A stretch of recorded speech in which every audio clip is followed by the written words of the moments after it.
Hi, my name is Diamond, and for this interactive assignment, we are to explain the process of nuclear chemistry as it pertains to nuclear bombs.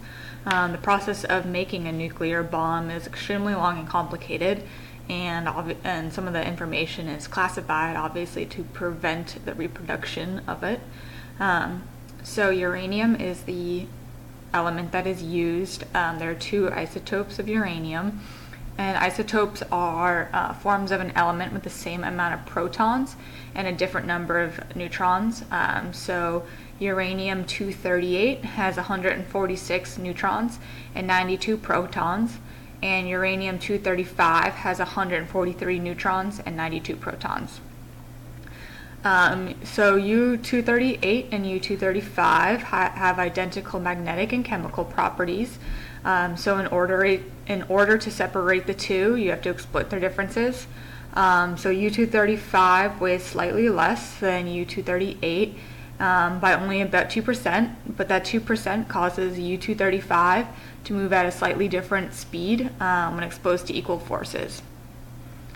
So to separate them, the uranium moves through a chamber of equal force, but 235 will pass through at a different speed, allowing it to filter through a different chamber. There are underground tubing that can separate these, but it has to go through many miles and about 4,000 stages to get a solid separation. Another way to separate the two is by using a centrifuge.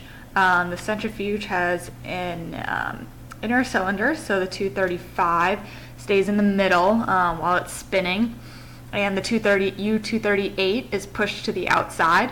So the uranium in the middle, which would be 235, can be filtered into a separate centrifuge, and so on through many stages until U-235 is completely separated from U-238.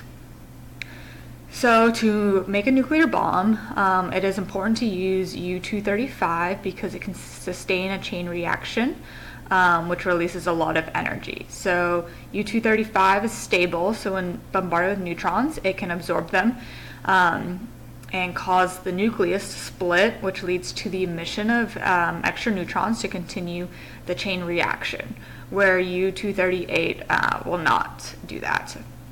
So once the uranium is divided into 235 and U-238, you can use the like on one end of the bomb, you add about 40% of the necessary uranium-235 to the front as a target, and the remaining 60% is added. The remaining 60% of the U-235 will be added to the other end as a projectile, and a conventional explosion will drive the projectile into the target, creating an explosion.